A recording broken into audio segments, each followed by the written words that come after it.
था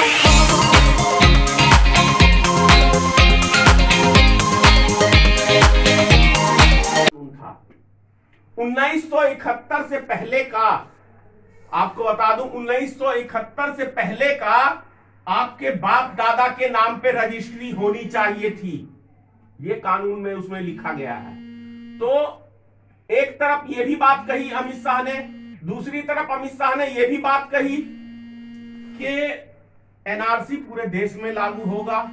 और क्या कहते हैं, कम से कम सरकार को चाहिए कि पूरी तरह से उसका विज्ञापन के जरिए, टीवी के जरिए, पेपर के जरिए, सोशल मीडिया के जरिए उस कानून के संबंध में बताना चाहिए सरकार को ना। सिर्फ सरकार एक छोटी सी बात क्या कह देती है, ये कानून आपके लिए लाभदायक है। अरे भैया, उसका लाभ भी तो आप गिनवाओगे ना कि हमने इस कानून में ये प्रावधान दिया है और इससे आपको ये लाभ होगा और ये नुकसान होगा। उसी तरीके से एनआरसी जब केंद्र सरकार ने लागू किया तो एनआरसी के विषय में तो किसी को बताया नहीं कि एनआरसी के अंदर जो हमने कौन कौन से उसके अंदर शर्तें रखी हैं आम नागरिक को यहां का नागरिक साबित करने के लिए। जैसे अमित शाह जी ने टीवी चैनल पे आके कहा, आधार कार्ड कोई वैल्यू नहीं है, पहचान पत्र कोई वैल्यू नहीं है, राशन कार्ड कोई वैल्यू नहीं है, आपको ड्राइविंग लाइसेंस कोई वैल्यू नहीं है, ये पासपोर्ट की कोई वैल्यू नहीं है। तो वैल्यू क्या चीज की है, ये आम जनता को तो नहीं पेपर के माध्यम से कहा, बस ये कह दिया कि ये नागरिक संशोधन कानून है, हम विदेशियों को यहां पे बसाएंगे और यहां के नागरिकों को जिनके पास कागज पूरे नहीं। कौन से आंदोलन में प्रशासन ने अभी तक आंदोलनकारियों के ऊपर जुल्म सितम नहीं किया है? तो ऐसे में आज यदि आपको हमारी जरूरत पड़ती है तो हमारा हाथ कौन मजबूत करेगा? आप हाथ मजबूत करेंगे। तो इलेक्शन का टाइम आता है तो उस टाइम में मोदी याद आता है, लालू याद आता है, तब हमारे जैसे नेता याद नहीं आते इस देश की जनता को कि हम आपकी लड़ाई लड़ने के लिए सक्षम हैं, आपकी लड़ाई हम लड़ते हैं। तो आपका भी कर्तव्य बनता है कि हमारा हाथ मजबूत आप लोग करें। लाठी डंडा खाने के लिए धनेश्वर महतो जाए, अन्य पार्टी के लोग जाएं, लेकिन इलेक्शन के टाइम में आप लोग क्या करते हैं?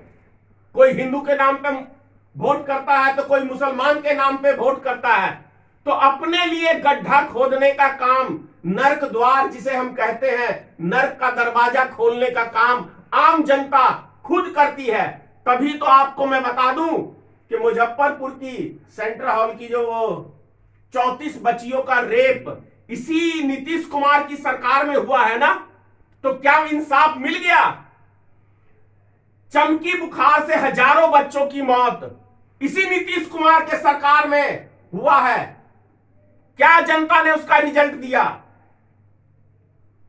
अभी देश के अंदर कोई समस्या नहीं है, समस्या नहीं है जनता के नजर में। जब उनका किसी के साथ कोई अप्रिय घटना घटती है तब विपक्षी नेता उनको याद आते हैं। क्यों भाई, क्यों याद आ रहे हैं हम आज?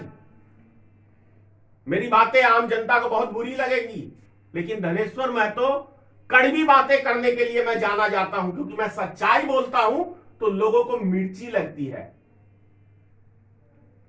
मुजफ्फरपुर में भी बलात्कार हुआ था, आपको पटना में भी हुआ, मधुबनी में भी हुआ, भागलपुर में भी हुआ, उसके बाद भी हम नीतीश कुमार की सरकार को चुन रहे हैं।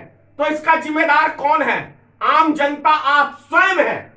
एक बलात्कारी सरकार को आप सपोर्ट करते हैं, एक हत्यारे सरकार को आप सपोर्ट करते हैं। जैसे अभी मान के चलिए, केंद्र की थोड़ी सी बात कर लेते हैं।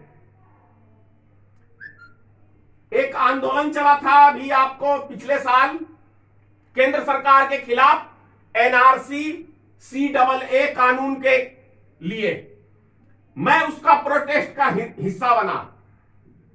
हिंदू समाज के लोगों में भारतीय जनता पार्टी के लोगों ने यह भर दिया कि एनआरसी के तहत हम लोग मुसलमानों को बाहर भगाएंगे।